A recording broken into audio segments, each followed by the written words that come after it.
Go Raptors! Have you ever wondered if you have what it takes to be a successful designer? You thinking of joining UX design and wonder if you have the skills yet? Well, stay tuned to find out what traits you might see in a successful UX designer. Hey there, welcome back to my channel. Today I'll be talking about traits of a successful UX designer. The number one trait of a successful designer is being innately curious. And that means that you're always asking why, never taking a straight yes or no for an answer. You're always trying to figure out how something works, why something works the way it does, or even how something works. And that kind of touches on sort of like the engineering and developing side, but that is part of curiosity. Another successful trait of a product designer or UX designer is being comfortable with your own voice.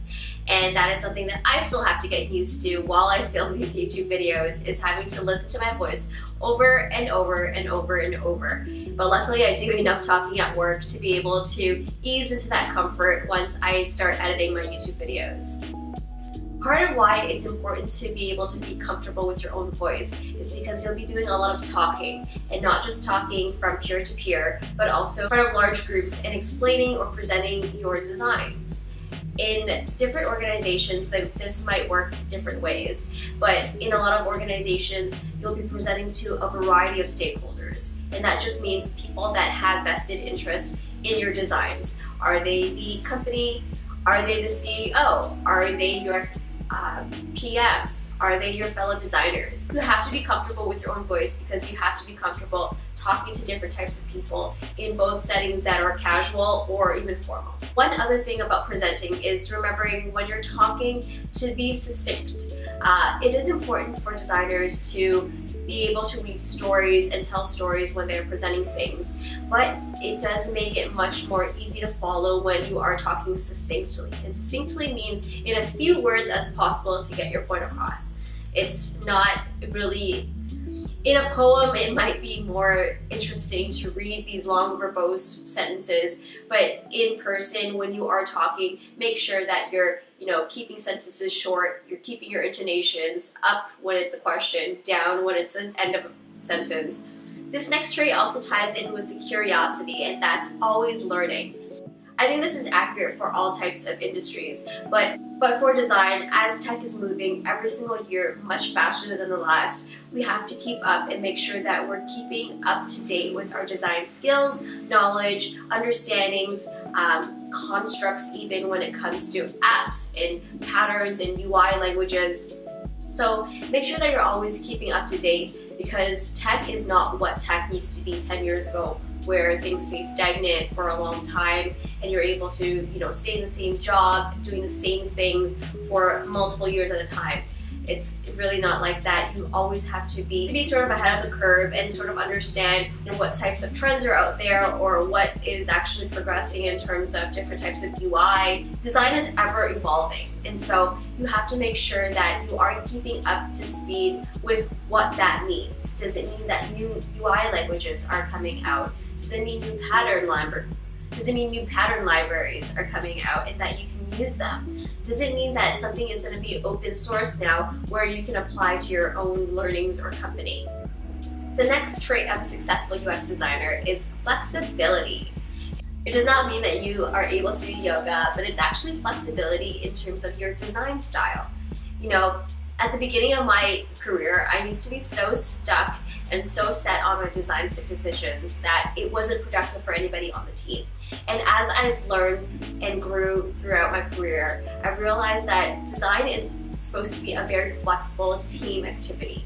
And so when it comes down to designing a feature or a function, make sure that you are designing, yes, it does mean that you are the designer and that you need to make design decisions, but that doesn't mean that you need to be stuck by them and be set in them, because it does take a team to design a feature. And whether you may believe in it or not, Jared Spool once said in a talk that everybody is a designer. And so involving everybody in the design process is actually super important. Being flexible with your design decisions in terms of hearing out other people's views and other people's constraints, that will help you in the long term and create a more successful path for you as a designer. As things get really messy in design, you might design something that might get turned into something else once you present to one set of stakeholders, that might get turned into something else and evolve as you talk to your engineers, and that might evolve even further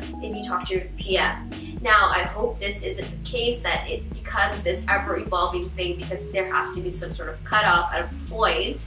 But the more alignment that you can get, the more messy that it can get up front, like sort of the beginning before anything is really done, then once you get that alignment and make it into a product or ship it, it will be as closely aligned as possible.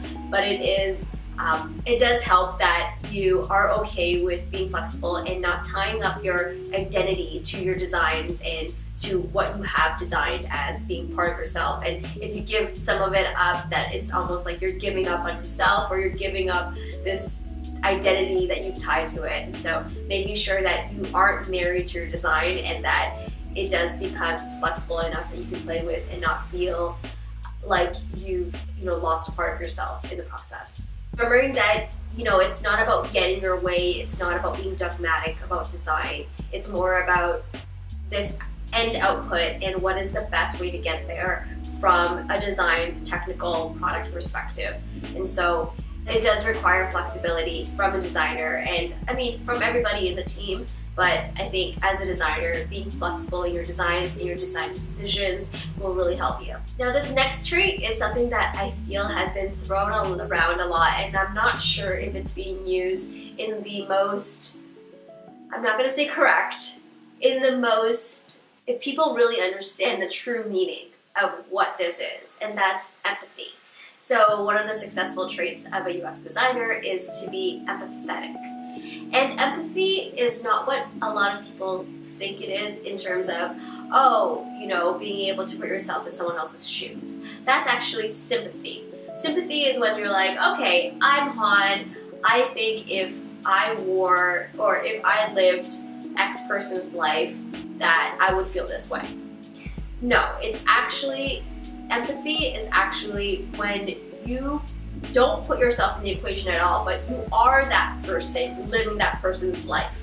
So me being, let's say, able-bodied, imagining my able body in, let's say, a wheelchair and being wheelchair bound. That's me bringing my own psyche, my own history into the situation. That's sympathy. Like, I can imagine myself in that situation, but that's not empathy. Empathy is imagining yourself as that person in that person's situation. So let's say, for example, Jo has been wheelchair bound for her entire life, and so to be empathetic with Jo is to understand Jo. From the moment that you grew up, and to understand that you were different, how did that make you feel? Understanding Jo's situation from Jo's perspective is empathy. Empathy is not walking a mile in someone else's shoes, but being that person walking in their own shoes, if that makes any sense. And so how that translates over to design is actually when you do user research, and you have to understand your users' problems. This is not you trying to put yourself in their shoes, but you understanding all the circumstances that surround this person's life, this person's choices, everything that shapes this person, and why that problem is that important or as problematic or as frustrating to them as possible. Be empathetic with that situation will help you become a better designer, because now you are not putting your own biases on this person's situation, but you're actually empathizing and putting yourself aside and really understanding that person's problems and frustrations for what it is and for what they're experiencing. And lastly, I think another trait of a successful designer is that of sharing. And so, to be able to share as a designer, not only your knowledge, but kind of what you've learned, your technical skills, your design chops, being able to share that with other folks in a way where you are empowering people to, maybe even be a designer, or sharing your best practices, your tips. It does make you a better designer, because it almost solidifies your skills. And the fact that you can help other folks, it's like you are now shaping design in a larger way, if that makes any sense. But yeah, I always find designers need to keep sharing through talks, or they give back through mentorship, or they're making YouTube videos. But I do find that sharing, especially as a designer, sharing your experience or your design skills or your technical skills as a designer will make you a more successful designer, because sharing as a designer is like one person that's constantly trying to elevate the status of design. And it might sound really, really silly because you are a blip in all of design culture, but just the fact that you are sharing, a belief or tip, it will get disseminated through if you share, and it will be shared by other folks who do believe in it, or you might get challenged, and that will still make you grow as a designer. And so I find sharing to be a really telling trait of a successful designer,